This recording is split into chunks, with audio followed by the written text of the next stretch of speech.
Rolling? Hi, I'm AP Stedham from LA, Lower Alabama. This is AP As We See It, a weekly syndicated show discussing the Southeastern Conference, college football, always keeping our eye on a national college football scene and other sports. We're going to dispense with all the formalities because we have a very special guest with us, and his name is Eric Poms, CEO of the Orange Bowl Committee.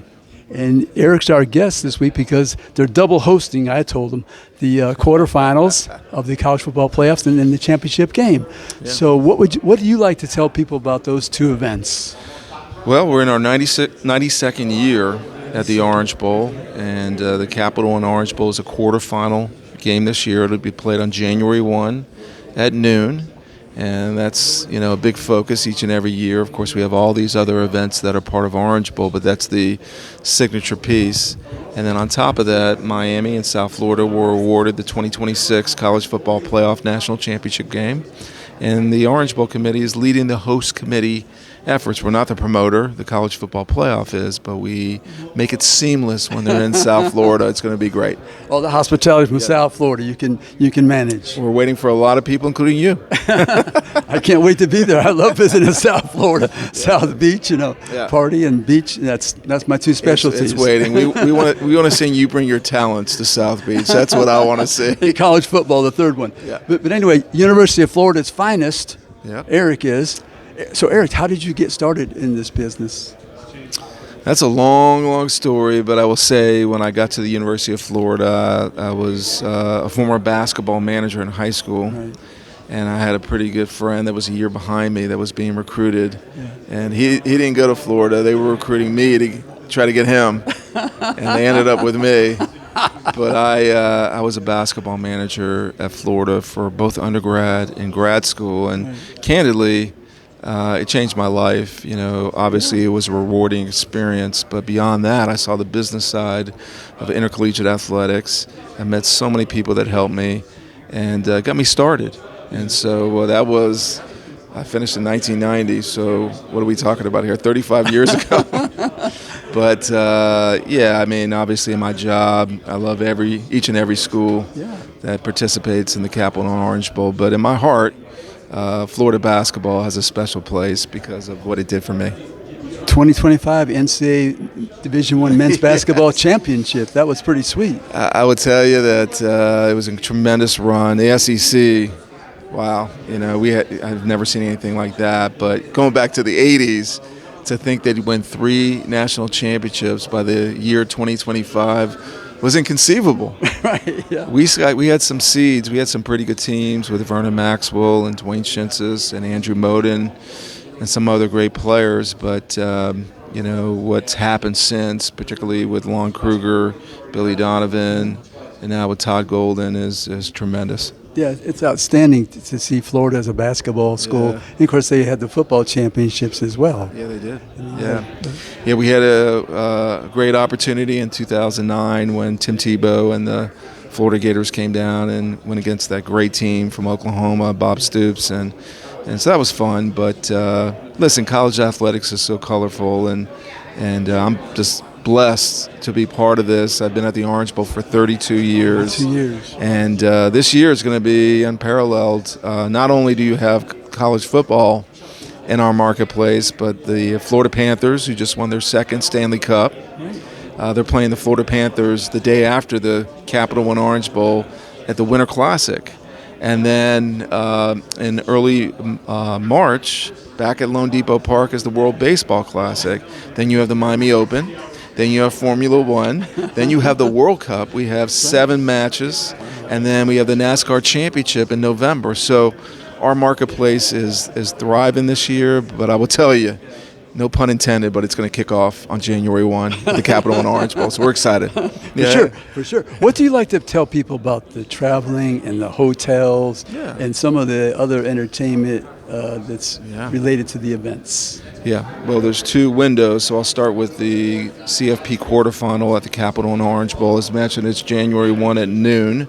South Florida is dynamic. Obviously, it's one of the great tourist destinations in our country, around the world, and there's great weather, and our hotel properties are tremendous, and we build all kinds of events that lead up to the game itself. And when you go to the game, there's all kinds of pregame activities. So for the fans out there, we have our website, orangebolt.org. You see everything there. It's a way to get connected to our marketplace, to the event itself, some of the build-up, and then, of course, 2 weeks later will be, on Monday, January 19th, will be the 2026 College Football Playoff National Championship game. And we obviously are connected with the College Football Playoff team that leads the way. They have all kinds of events. At the Convention Center is the Playoff Fan Central, where you interact with so many elements of college football, games and personalities that come, media days, that sort of thing. And then on top of that, you've got the concert series that they're working on, which they're going to announce here shortly. Not for me to jump the gun on that. And it's just a celebration of the sport. And, in 2021, we had the College Football Playoff National Championship game. Did you come to that? Because COVID was going on. COVID was going. That was the Alabama-Ohio State. That's right. It was. And, we were thankful that, A, college football was played, B, that there was a championship game.